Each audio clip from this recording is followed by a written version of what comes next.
Kovácsai László vagyok, az Interpro Europe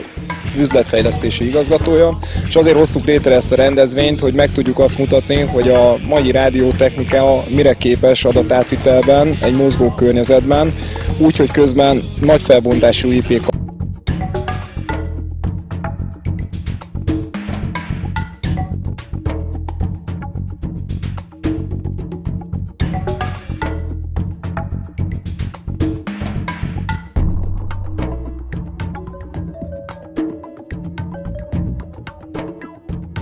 hemiszférikus kamerával, illetve élőképet tudunk mutatni a járműre külső irányban